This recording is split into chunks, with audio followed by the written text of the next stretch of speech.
जर तुम्ही एखाद्या संविधानिक पदावर असाल तर तुम्हाला संवेदना असणं सुद्धा महत्त्वाचे आहे. 2-3 दिवसापूर्वीची घटना आहे. नसरापूरमध्ये एका चिमुकलीवर बलात्कार झाला, अत्याचार झाला आणि त्या अत्याचाराच्या निषेधार्थ गावकऱ्यांनी जनआंदोलन केलं, रस्ता रोको केला. पोलिसांनी नागरिकांना समजावण्याचा प्रयत्न केला, नागरिक समजत नव्हते.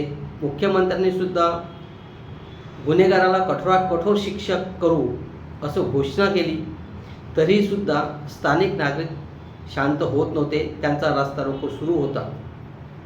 पोलीस प्रशासनामध्ये असा कोणताही चांगला अधिकारी नव्हता की जो या नागरिकांना विश्वास देऊ शकेल. स्थानिक जे काही लोकप्रतिनिधी आहे, कुठल्याही लोकप्रतिनिधीमध्ये हिंमत नव्हती जनतेसमोर जाऊन सांगायची की आम्ही या गुन्हेगाराला लवकरात लवकर फाशीची शिक्षा देऊ. कारण हा लोकांचा रोजचा अनुभव आहे. ही घटना पहिलीच नाही की जी महाराष्ट्रामध्ये घडली. या अगोदरसुद्धा बदलापूर शहरामध्ये सुद्धा अशीच घटना घडली. तिथेसुद्धा तोच प्रकार झाला आहे. तिथेसुद्धा जन आंदोलन केलं आहे. आंदोलकांवर लाठीचार्ज झाला आहे. काही कांवर तर केसेस दाखल झाल्यात. त्या केसेस अजूनही सुरू आहेत. काही कारण नसताना नागरिकांवर केसेस दाखल झाल्या. जी परिस्थिती बदलापूरमध्ये झाली तीच परिस्थिती नसरापूरमध्ये झाली. आता हे होण्यामागचं कारण काय? कारण की सरकारवर लोकांचा विश्वास राहिलेला नाही. व्यवस्थेवर, पोलीस प्रशासनावर सुद्धा लोकांचा विश्वास राहिलेला नाही. इथे तर असे झालेलं आहे, रक्षकच भक्षक बनलेले आहे. तर जनतेने जायचं कुठं म्हणून जनतेमध्ये तो रोष होता. म्हणून तिथल्या स्थानिक नागरिकांनी रस्ता रोको केला आणि त्यांच्यावर सुद्धा याच पोलिसांनी अक्षरशः लाठीचार्ज केला. महिलांवर सुद्धा लाठीचार्ज केला. काय चुकलं त्या महिलांचं? काय चुकलं त्या नागरिकांचं? त्यांनी काय मागितलं तुम्हाला? फक्त त्यांनी काय मागितलं की तुम्ही जे काही आरोपी आहेत, जे काही गुन्हेगार आहेत, त्यांना फाशी शिक्षा द्या, ताबडतोब शिक्षा द्या.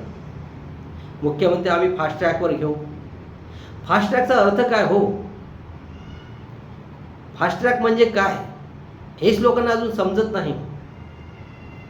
अशी घटना ही पहिलीच नाही आहे. या अगोदर सुद्धा अशी घटना घडलेली आहे. आपल्याला माहीत असेल, कोपर्डीमध्ये सुद्धा अशीच घटना घडली होती.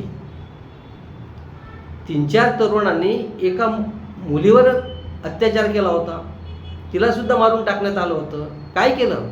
ती सुद्धा घटना फास्ट ट्रॅकवर घेतली. काय झालं? न्यायालयाने शिक्षा ठोठावली. पण शिक्षा झाली का? नाही झाली. अजूनही ते प्रकरण मुंबई हायकोर्टामध्ये भिजत पडलेलं आहे. त्यातल्या एका गुन्हेगारानं तर आत्महत्या केली. अजून 2-3 त्याला आहे. रोज त्यांना बिर्याणी खाऊ घालणं सुरू आहे. त्याचा खर्च सर्व जनतेवरच आहे. मग न्यायालयाला सुद्धा कळायला पाहिजे की आपण दया दाखवता तर कुणाला दया दाखवता? अशा अत्याचारांवर, जे अत्याचार करणाऱ्यांवर जर तुम्ही दया दाखवत असाल तर इतर गुन्हेगारांचं काय? आणि त्यामुळे जनता चिडलेली आहे. त्यामुळेच नागरिक चिडलेले आहेत. म्हणून ते रस्ता रोको करतात. आज तरी रस्ता रोको केला, उद्या असं घडायला नको की जनता हीच न्यायालयामध्ये घुसेल. न्यायालयाने सुद्धा यावर रस्ता काढला पाहिजे. आजपर्यंत कोणत्याच सरकारने यावर रस्ता काढला नाही. मध्यंतरी एक सरकार होते या अगोदरचं, त्यांनी एक शक्ती कायदा म्हणून आणला होता, पण तो काही कारणानिमित्त पुढे गेला नाही. तो प्रलंबित राहिला. त्याला समर्थन नाही दिलं विरोधकांनाही आणि तो आज भिजत पडलेला आहे. सांगायचं हेच आहे की या गुन्हेगारांना पॅरोलवर तुम्ही सोडता कसे? जो नसरापूरमधला गुन्हेगार आहे तो या अगोदरसुद्धा अशा घटनांमध्ये तुरुंगात होता. मग न्यायालयाने याच्यावर दयामाया कशी काय दाखवली? आणि याचं सत्ताधाऱ्यांना काही सोय सुटत नाही. आज शेवटी त्या मुलीच्या पालकांना सांगावं लागलं की कोणी मला राजकारणी लोकांनी भेटू नये, जोपर्यंत माझ्या मुलीला न्याय मिळत नाही तोपर्यंत. आणि आमच्या महाराष्ट्राचे मुख्यमंत्री काय सांगावं यांच्याबद्दल? या व्यक्तीला बिलकुल अजिबात संवेदना नाही. मुख्यमंत्री कोण असते हो? एका जसा घरातला एक प्रमुख असतो त्या घरावर जर संकट आलं तर तो मुख्य व्यक्ती त्यातून कसा रस्ता काढायचा, सर्वांना कसं शांत करायचं, कसं निस्तरायचं हे ठरवत असतो. त्याची त्याला चिंता असते. पण मुख्यमंत्र्यांना त्याची महाराष्ट्रात काहीच पडलेलीच नाही. यानंतर राजकीय लोकांचे, राजकीय मुलांचे लग्न समारंभ अटेंड करतात.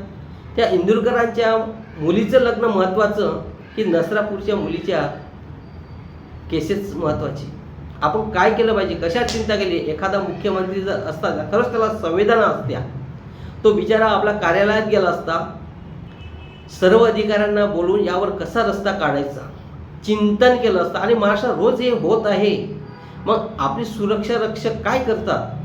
महाराष्ट्रातल्या या गुन्हेगारांना अजिबात कायद्याचा धाक राहिलेला नाही आहे. शेवटी लोकांनी जर कायदा हातात घेतला तर मग सुरक्षा रक्षक काय कामाचे? मग यांच्यावर का खर्च करावा? फक्त राजकीय लोकांच्या बंदोबस्तासाठी फक्त हे सुरक्षा रक्षक आहेत का? कळायला मार्ग नाही. रोज कुठे ना कुठे अशी घटना घडते. याचा अर्थ असाच आहे की कायद्याचा धाक कोणालाही राहिलेला नाही, गुन्हेगारांना तर अजिबात नाही. आणि कायद्याचे जे रक्षक आहेत रोज फक्त रिश्वतखोरीमध्ये पकडल्या जातो.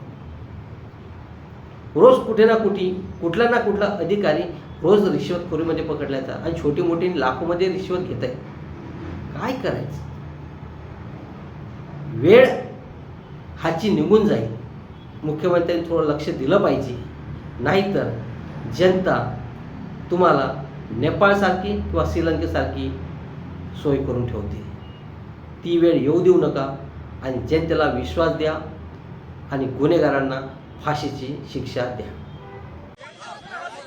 महिलांना लाठीचार्ज केला, ज्याने बलात्कार केला तो तिथे आई घाला बसलाय आणि आम्ही इथं काय करतोय? आम्ही फक्त सत्याची बाजू दिली तर